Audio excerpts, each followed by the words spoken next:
որոշեցինք սկսել այս ոդքասթը։ Մենք ապրում ենք այնպիսի օրերում, երբ շատ-շատերը փորձում են իրենց ներդրումն ունենալ մեր հասարակության մեջ, այս կամ այն կերպ։ Սա էլ մեր փոքրիկ ներդրումն է։ Հրավիրում ենք մեր հասակակիցներին, մեր զրույցներին, խոսելու ենք շատ կարևոր, խորը ու ջահելական թեմաներից։ Ես ու Անին մեծ հույս ունենք, որ մեր զրույցների միջոցով մարդկանց կյանքերի սրտերի մեջ կգա փոփոխություն, իհարկե նաև սկսած ինձնից ու քեզնից, որը ունի պոտենցիալ գլոբալ փոփոխություններ բերելու, որի նպատակն է ապրել այն երազանքների երկրում, որի մասին երազում եք դուք ու մենք։ Ու այստեղ մենք բոլորովին չենք խոսում ինչ-որ քաղաքական կամ հասարակական բնույթի փոփոխություններից, այլ ավելի մարդու ներսի փոփոխությունից, որի կարիքը առաջին հերթին ունենք ինքներս, այնպես որ սրանք շատ անկեղծ զրույցներ են լինելու, շատ խոցելի զրույցներ են լինելու, ու մենք շատ ուրախ ենք ձեզ հրավիրել մեր ընկերական զրույցների մեջ։ Ու դրա համար որոշեցինք ոդքասթը անվանել այսպես՝ Իմ ու քո ոդքասթը։ Սա իմ ու քո ոդքասթն է, ինչպես նաև մեզնից յուրաքանչյուրին ու ձեզնից յուրաքանչյուրինը։ Իսկ հիմա պետք է հասկանալ ոնց ենք սկսում այս ամենը, ու երևի կսկսեմ հարցից, Ադրին ուղղված քեզ, քո մանկության Հայաստանի ինչն ես կարոտում։ Կարոտում եմ այն տարիները, երբ կային բակային խաղերը, միաբան, որոշակիորեն հաշվի էր առնվում դիմացինի շահերը, սեփական ճշմարտություն առաջ տանելը ու ես առաջ տանելը քիչ էր։ Որոշակի միաբանության մթնոլորտ կար այդ ամեն ինչի մեջ։ Ես էլ ծնողներիցս եմ լսել շատ պատմություններ, դեռևս հին Հայաստանի, հին Երևանյան կյանքի մասին, երբ մենք չկայինք կամ գոնե գիտակից հասակում չէինք, ու մարդիկ համայնքային կյանքով էին ապրում, հարևանությունը մեծ տեղ էր զբաղեցնում, գրեթե ամեն բան ընդհանուր էր, եթե մեկը մի թխվածք էր թխում, պարտադիր կերպով հրավիրում, կիսում, ու որ պատմում են այս ամենը կամ դիտում ես հին հայկական ֆիլմերը, օրինակ Մեր մանկության տանգոն, ու այդ միջավայրը տեսնում ես ակամայից, ուզում ես գոնե մի փոքր էլ ինքդ վերապրել, բայց այդ ժամանակներում կար նաև մի բան, որի մեջ ինքս կդժվարանայի երևի ինձ պատկերացնել, ու դա ինչ որ ընդհանուր պարտադրող կարծիքն էր, թե ինչպես պիտի կյանքդ կառուցես, ինչպես պետք է ընտրություններ անես եւ այլն եւ այլն։ Ես շատ ուրախ եմ, որ մենք ապրում ենք այն ժամանակներում, որում ապրում ենք ու ունենք այն ազատությունը, որը ունենք։ Բայց կարծում եմ կհամաձայնես, որ մի քիչ չարաշահում ենք այդ ազատությունը ու եկել ենք այս գծի հակառակ ծայրահեղ կողմը։ Համաձայն եմ, ինձ թվում է դու էլ ինձ հետ կհամաձայնես, որ ճշմարտությունը դարձել է մի տեսակ հարաբերական, իմ ճիշտը ինձ համար է ճիշտ, քո ճիշտը քեզ համար, բայց եթե գլոբալ վերցնենք, ճշմարտությունը մեկն է։ Իսկ որն է այդ ճշմարտությունը, որից մենք շեղվել ենք կամ դադրել ենք մի կողմ ու մեր սեփական, այսպես ասած, ճշտով ենք առաջնորդվում։ Չէ, միանշանակ ինձ թվում է առողջ է ունենալ սեփական տեսակետ, տարբեր հարցերի շուրջ արտահայտել տեսակետդ,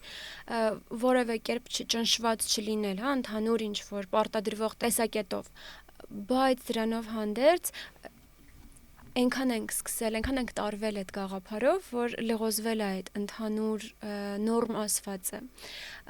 ու այստեղ կուզեմ հիշենք, թե մեզ ոնց են մեծացրել, նագոնե մեր սերնդին, ինչքան խրատներ ենք լսել, չէ՞։ Կհիշեցնես ժողովրդական որ խոսքերով են մեզ մեր մամաները, տատիկները դաստիարակել։ Դե շատ ենք լսել մեր ծնողներից, երբ ասել են ոնց ուզում ես, որ քեզ հետ վարվեն, դու այդպես վարվի, եթե ինչ-որ մի սխալ բան ես անում, ներողություն խնդրի, կամ ունենք նույնիսկ ժողովրդական շատ տարածված խոսքեր, որոնք գալիս են ինչ-որ հիմքից, ինչ-որ աղբյուրից, օրինակ ինչ ցանես այդ կհնձես։ Փոս փորողը փոսը կընկնի, չէ՞։ Ես շատ ուրախ եմ, որ մեզ մեծացրել են նման սկզբունքներով, բայց գիտես, բոլորովին քննադատելու միտում չունեմ, բայց տեսնում եմ, որ որքան սերնդափոխություն է լինում, այնքան ավելի թվում է, թե այս խրատները անցյալ դարից են թվում, ու փորձում էի ինքս ինձ համար գոնե հասկանալ պատճառները։ Մի եզրահանգման եկա, կուզեմ կիսվել քեզ հետ։ Ինչն է որոշում խոսքի կշիռը։ Ահա։ Խոսքը ասողը, չէ։ Օրինակ մենք շատ հաճախ ցիտում ենք մեր մեծերին, Թումանյան ենք ցիտում, Չարենց ենք ցիտում, Սևակ ենք ցիտում, Համոսահյան ենք ցիտում, կամ ոչ հայազգի պարտադիր, հա, մեծերին ենք ցիտում, որովհետև այդ մարդիկ ստեղծել են արժեք, իրենց ստեղծած արժեքի պատճառով դարձել են հեղինակություն, հետևաբար իրենց ասած խոսքերն էլ կրում են որոշակի ծանրություն, ունեն որոշակի ծանրություն։ Իսկ շատ հաճախ մենք չենք ասում, թե ով է ասել, որ փոսփորողը փոսը կընկնի, ով է ասել ինչ ցանես կհնձես։ Եվ ի վերջո, որտեղից գիտենք, որ այս ամենը ճիշտ է։ Գուցե հեչ էլ ճիշտ չի։ Գուցե ոչ պետքա ներես, ոչ պետքա զիջես, ով է ասել, որ դա է ճիշտը։ Այ իմ կարծիքով, եթե մենք վերադառնանք հեղինակին, գուցե կարողանանք վերականգնել այս սկզբունքները մեր կյանքերում ու նաև ավելի հաշտ իրար հետ կարողանալ ապրել առօրյա կյանքում եւ ել ավելի լայն շրջանակներում։ Կարող ենք ասել ան, որ այդ ճշմարտությունից որոշակիորեն շեղված դիրքը պատճառ է դարձել նրան, որ մենք շատ հեշտությամբ ենք մեկս մյուսի վնասում, պատասխանատվություն չենք կրում մեր արած քայլերի համար ու արդյունքում ստեղծվում է քաոս, անխաղաղ վիճակ, արդյունքում մարդիկ փնտրում են սեր, ուշադրություն, բայց հանդիպում են դատարկության, ունայնության ու ասես կորցրած լինենք խաղաղությունն ու ուրախությունը։ Հա, իրականում ես ինքս ունեցել եմ նման վերապրումներ։ Այդ նույն դատարկության վերապրումը, նույն անհանգիստ վիճակի վերապրումը, որը հաճախ չես էլ կարող որևէ կերպ բացատրել։ Ու հետո երբ ներսդ ես նայում, իսկ ներսդ նայելու համար կամ հասկանալու համար, թե ինչը ներսումդ այն չի, քեզ պետքա ինչ-որ կախարդական հայելի, այսպես ասած, հա։ Բայց ոչ այն հայելին, որ ասում է հայելի, ով է աշխարհում ամենասիրունը, խոսքը դրա մասին չի։ Չէ, բոլորովին չէ, բայց ուզում եմ ասել, սովորական հայելին օգտագործում ենք, չէ, ամեն օր մեզ կարգի բերելու համար, բայց պետք է ունենալ նաև ինչ-որ չափորոշիչ, որը մեր ներսը ցույց կտա լավ վիճակում է, թե վատ վիճակում է։ Ու իսկապես ես հասկանում եմ, որ հիմա նույնիսկ մարդիկ հակված են, չգիտեմ, ինչ-որ համաշխարհային տենդենսներ կան, հայելին էլ մի կողմ, սովորական է, ֆիզիկական հայելին էլ մի կողմ նետելու։ Բայց դա ինչի է բերում։ Դա բերում է նրան, որ եթե ես շատ փոքրիկ տրիվիալ օրինակ եմ բերում, եթե ես անխնամ տեսքով եմ քո առջև նստած, ես քեզ չեմ հարգում, չէ՞։ Նույնն էլ վերաբերվում է ներաշխարհին։ Ինձ համար այդ հայելին Աստվածաշունչն է։ Ու Աստվածաշունչն ինքն իրեն սահմանում է նաև որպես հայելի։ Այան, այստեղ ես կխոսեմ որոշ մարդկանց անունից, ովքեր հավանաբար հիմա տեսնում են մեզ, ու իրենք հասկանում են, որ խոսքը գնում է նրան, որ հենց այո, Աստվածաշնչից են գալիս ընդհանուր նորմերը, արժեքները, ճշմարտությունը հենց Աստվածաշունչն է ինքնին։ Ու միգուցե այդ մարդիկ ունեն հետևյալ հարցը, բայց նույն գաղափարախոսությունը որոշակիորեն մենք տեսնում ենք նաև այլ կրոնների մեջ։ Ինչ կասես դրա մասին։ Գիտեմ, որ այդ փաստարկները իմ ընկերների հետ զրույցներում հաճախ եմ հանդիպում նմանատիպ փաստարկների, բայց այդ դեպքում կառաջարկեմ ուսումնասիրել պատմություն։ Կառաջարկեմ ուսումնասիրել կրոնի պատմություն, կառաջարկեմ ուսումնասիրել եկեղեցու պատմությունը, քրիստոնեության պատմությունը եւ ինչու՞ չէ Աստվածաշնչի ստեղծման պատմությունը։ Ու եթե ինչ-որ մեկին իսկապես հետաքրքիր է Աստվածաշնչի պատմությունը, հնարավոր չի հերքել, թե ինչ հրաշք է այս գիրքը, ինքը համարվում է գիրք գրոց, չէ՞։ Պատահական չի ախր, որ մեր Այբուբենը ստեղծվելուց հետո առաջին բանը, որին մեր մտավորականները անցել են, առաջին աշխատանքը դա եղել է Աստվածաշնչի թարգմանությունը ու համարվել է թարգմանությունների թագուհի։ Պատկերացնում ես, այնպես չի, որ մենք մեր 5-րդ դարի մտավորականներից այսօր ավելի խելացի ենք, որ ուշադրություն չենք դարձնում կամ մտածում ենք, որ հարկ չի ուշադրություն դարձնել Աստվածաշնչին։ Ի վերջո Աստվածաշնչի հեղինակները, խոսքս մարդ հեղինակների մասին է, ապրել են տարբեր դարաշրջաններում, բոլորովին չեն ճանաչել իրար, կապ չեն ունեցել իրար հետ, բայց բոլորը գրել են մի բանի մասին, որը կարմիր թելի նման կապվում է մեկը մյուսի հետ ու փազլի նման կազմում է մի ամբողջական պատկեր։ Գոնե պատմական տեսանկյունից կարծում եմ արժի ուսումնասիրել Աստվածաշունչը, ուղղակի հնարավոր չի լինի չզարմանալ։ Ան դու նշեցիր, որ Աստվածաշունչը հրաշք է։ Ես էլ եմ ուզում իմ փորձառությունը այստեղ մեջ բերել։ Կարդացել եմ շատ այլ գրքեր, լսել եմ մոտիվացնող խոսնակների, բայց ի տարբերություն իրանց եւ այդ գրքերի, Աստվածաշունչը շատ շոշափելի ավելի ու միակ գիրքն է, որ ժամանակավոր բնույթ չի կրում քո կյանքում։ Անընդհատ որոշակի փոփոխություն անում քո ներսում ու քո կամքից անկախ դու էլ չես հասկանում ոնց։ Այ քո ասած հայելու օրինակով դու կարդում ես, դու տեսնում ես ինչն է ծուր, ու այդ ծրված մասը այնպես չի, որ դու քո ուժով ես փորձում ուղղել, չես հասկանում ոնց, բայց ուղղակի այդ գրքի հետ ժամանակ անցկացվելուց ինչ որ չես հասկանում ոնց, բայց ուղղակի այդ գրքի հետ ժամանակ անցկացնելուց հետո տեսնում ես, որ ինչ որ բան է փոխվել քո ներսում։ Ու նկատած կլինես անը, որ իրականում շատ մեծ իմաստություն կա այս գրքի մեջ։ Ինչքան ուսումնասիրում ես, նենց հետաքրքիր բաներ ա գրված, որ դեռ դու փորձում ես բացահայտել, փորձում ես հասկանալ, ու անկեղծ կլինեմ, շատ մարդիկ ում հետ առիթ եմ ունեցել շփվելու ու իրենք ինձ մոտ թողել են իմաստու մարդու տպավորություն,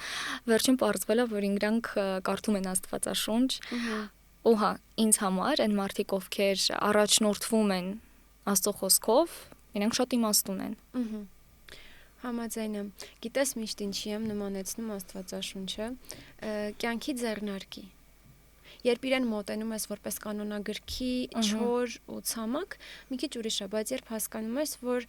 դու ապրում ես աշխարհում ու այս աշխարհը առանց կանոնների չի գործում, առանց օրենքների չի գործում։ Մենք ունենք ամենահասարակ օրինակը կբերեմ, ունենք գրավիտացիա, չէ՞։ Դա օրենք է, ֆիզիկայի օրենք է։ Կյանքում եւս կան օրենքներ, հարաբերություններում մեր որոշումները ուղղորդող օրենքներ պետք է լինեն, որ կարողանանք այս երկրի վրա ապրել ու միմյանց չվնասել կամ գոնե շատ չվնասել։ Ու հետաքրքիր է, որ երբ ինչ-որ մեզ համար շատ անծանոթ սարքավորում ենք գնում, մեզ պետք է, չէ, ձեռնարկը։ Մեզ պետք է հասկանալ ինչպես է այս սարքավորումն աշխատում, ինչ պիտի անենք, որ չվնասենք սարքավորումը, չվնասվենք ինքներս։ Չէ, այնտեղ ձեռնարկի մեջ հաճախ տեսնում ենք Շատ մանր տառերով իդեպ Աստվածաշունչն էլ։ Դեղին եռանկյունիներ մեջը բացականչական նշաններ, որոնք հատուկ ուշադրությունն են հրավիրում ինչ որ գործողություններ չանելու կամ անելու, որպեսզի հանկարծ չվնասես ինքդ քեզ։ Օրինակ էլեկտրական սարքավորումները ջրի մեջ չգցել է, հա, հատկապես եթե այդ ջրի մեջ մարդ կա, որովհետև հետևանքը ճակատագրական կարող է լինել։ Մենք ուշադրություն ենք դարձնում սրանց, մենք փորձում ենք սովորել սրանք։ Իսկ ով ասել, որ մենք կարող ենք այս կյանքը ապրել առանց նմանատիպ ցուցումների։ Եվ ի վերջո այն վիճակը, որում մեր աշխարհը այսօր գտնվում է, մեզ ցույց է տալիս, որ ապրել առանց նմանատիպ ցուցումների բերելու է քաոսի ու կործանման։ Այնպես որ ինձ համար Աստվածաշունչը ինքեդ ձեռնարկն է, նամակը, չգիտեմ, ուղղորդումների հավաքածու է, շատ սիրով գրված ուղղորդումների, որոնք հենց մեր իսկ պաշտպանության համար են, որոնք սակայն մեզ միշտ հարմար չեն։ Բայց մեկը իրանց պտուղը տալիս են։ Հա։ Գուցե երկարաժամկետ կտրվածքով։ Մենք ակնկալում ենք, որ մի ճիշտ բան այսօր արեցինք, պարտադիր կերպով վաղը պիտի պտուղը տեսնենք ու երբ չենք տեսնում, մտածում ենք, այ չաշխատեց։ Այ վերադառնամ մեր մեջ բերած ժողովրդական խոսքերին, որ ինչ ցանես դա կհնձես։ Հետաքրքիր է, չէ, որ սերմ ցանողը ինքն էլ գիտի, որ անմիջապես վաղը իր սերմը պտուղ չի տալու, դրան ժամանակ է պետք, որ հողից սնուցում ստանա, հասունանա եւ հետո պտուղ ունենա։ Ու ամենահետաքրքիրը այստեղ այն է, որ այն ջանքը, որ մենք դնում ենք սովորելու, կարդալու, իմանալու եւ ըստ իմացած ճշմարտության առաջնորդվելու, ամենաառաջին պտուղները հենց գալիս են մեր սրտի մեջ, մեր սրտի այգու մեջ։ Դրանք մեզ համար են լավ, դրանք մեր ներսն են սիրունացնում, քո ասած հայլու օրինակով մեր ներսն են ամեն ինչ կարգ ու կանոնի մեջ դնում եւ հետո արդեն ինչի՞ չէ մեր շրջապատող մարդկանց կյանքերում են փոփոխություն բերում։ Գիտես հետաքրքիր է որ Նադրին, որ շատ ռեսուրսներ կան այսօր ու շատ կարևորություն է տրվում մարդկանց կրթելուն, կարիերա կառուցելու նպատակով։ Ինչքան ջանք են ներդնում թե մեր ծնողները, թե ընդհանրապես աշխարհն այդպես է չէ կառուցված։ Ու այստեղ էլ կան հեղինակավոր դեմքեր, ովքեր մշակել են համակարգեր, ում համակարգերին հետևում են, դրանք կամ արդյունավետ են, կամ ոչ այնքան արդյունավետ են, բայց դրանք կան ու դրանք կարևորվում են։ Բայց ինչ վերաբերվում է մարդու ներսում արժեքներ կերտելուն, մնայուն արժեքներ կերտելուն, ու պահպանելուն այդ արժեքները։ Չգիտես ինչի սկսել ենք մատների արանքով նայել դրան։ Չի մտածի, չէ, այսօր մարդը, որ ինքը կարող է բացարձակապես ոչինչ չանի իր կյանքում ու ունենա հաջողություն ինչ-որ ոլորտում։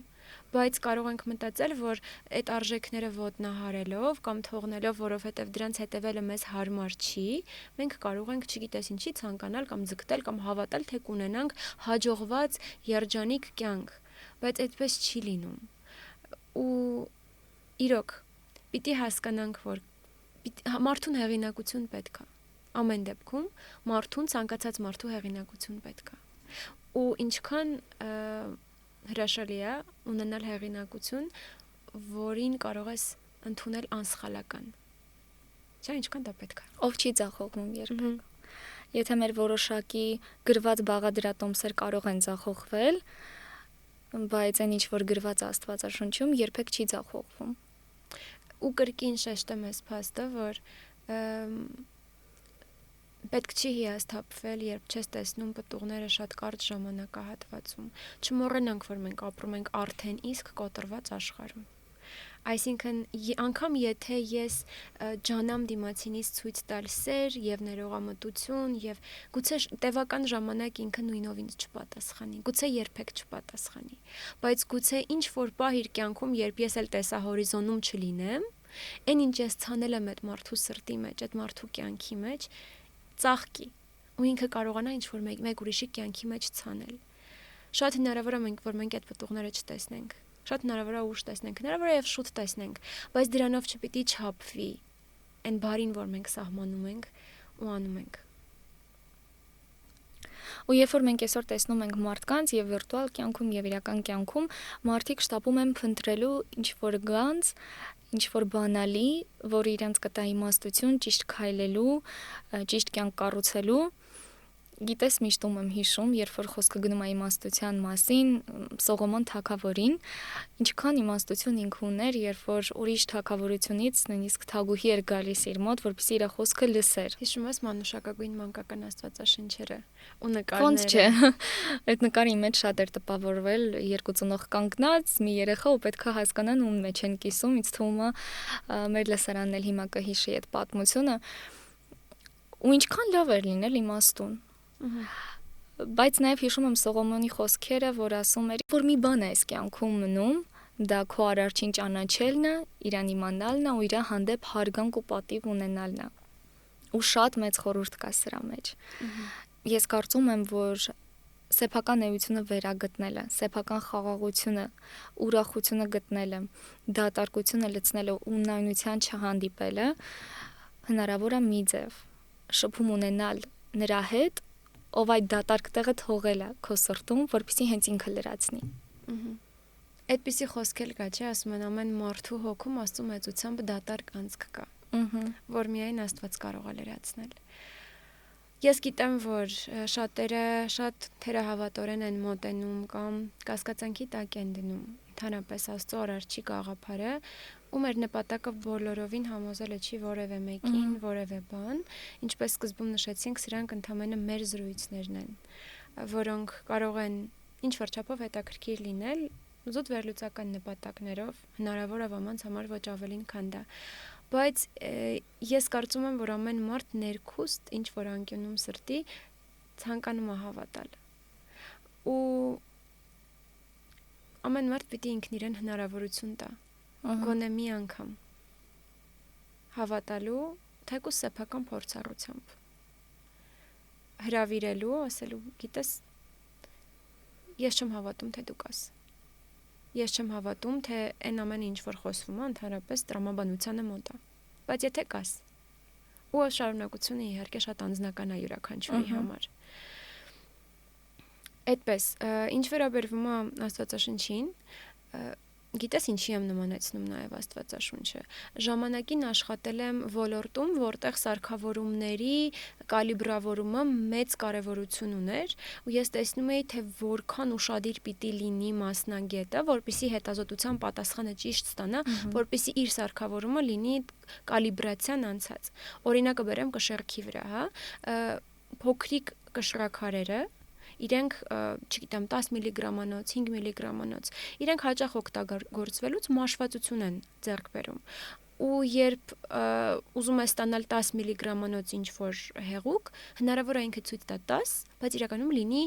9.5, որը մեծ փոփոխություն, մեծ տարբերություն տա հետազոտության պատասխանի մեջ։ Դրա համար պահում են ստանդարտ կշռաքարեր։ Ու այս ստանդարտ կշռաքարերով կշեռքը ժամանակ առ ժամանակ վերակարգավորում են, այսպես ասած։ Իհարկե չեմ հիմա մանրամասն ներկայացնի process-ը, բայց ինձ համար Աստվածաշունչը այդպիսի վերակարգավորման նաև գործիք է։ Երբ ես հնարավոր է մտածեմ, թե ես շատ արդար եմ վարվում քեզ հետ։ Հնարավոր է մտածեմ, թե ես չունեմ այս հարցում որևէ փոխվելու տեղ։ Բայց հետո անդրադարձ ես կատարում Աստվածաշնչին, տեսնում ես, չէ, գիտես, ոնց որ թե իմ սրտում կա հպարտություն։ Ոնց որ թե ես քեզ այդքան էլ չեմ սիրում։ Ու սա լավ կետ է, որից հետո գալիս է փոփոխությունը։ Իհարկե, նաև սեփական ընտրությամբ մենք էլ պիտի թույլ տանք, որ այդ փոփոխությունը գա։ Բայց շատ կարևոր է ունենալ այդ ստանդարտը։ Ու ստանդարտ բառից վախենալ բոլորովին պետք չի։ Որովհետև ստանդարտները ոչ թե սահմանափակման, այլ կատարյալ ազատության ու խաղաղության մեջ տանելու համար են։ Ու այստեղ նորից վերադառնանք հայելու օրինակին, գիտես, ես ոնց եմ պատկերացնում այդ ամեն ինչը, երբ որ դու տեսնում ես ինչ-որ մի բան կամ չես էլ տեսնում ու չես պատրաստվում ուղղել, նման է, երբ որ ունենաս կեղտոտ ինչ-որ վերնաշապիկ քո հագին, որը նույնիսկ քեզ է անհարմար ու դրա վրայից կրես սիրուն պիջակ, որը տեսանելի է բոլորին, բայց թե դրա ամենաներսում ինչա կատարվում, այդ անհարմար վիճակը, այդ կեղտոտ վիճակը միայն դու գիտես ու պետքա որոշակիորեն արտաքինը հանել ու մի հատ ներսի հարցերը լուծել։ Ու դա համարձակություն է պահանջում, գիտես, որովհետև այդ հանելու process-ը, երբ որ դու թանկարժեք պիջակը հագիցդ հանում ես, ու երևալու է հանելուց, երևալու է այդ կեղտոտ, ցեխոտ վերնաշապիկը, որը քո վրա է, ու դա ամոթ է։ Ու շատ հաճախ մենք ամաչում ենք այն պատճառով, որ ամաչում ենք մեր ներսի վիճակից։ Մենք նախընտրում ենք այդ թանկարժեք արտաքին շերտը պահել, միայն թե չասեն թե։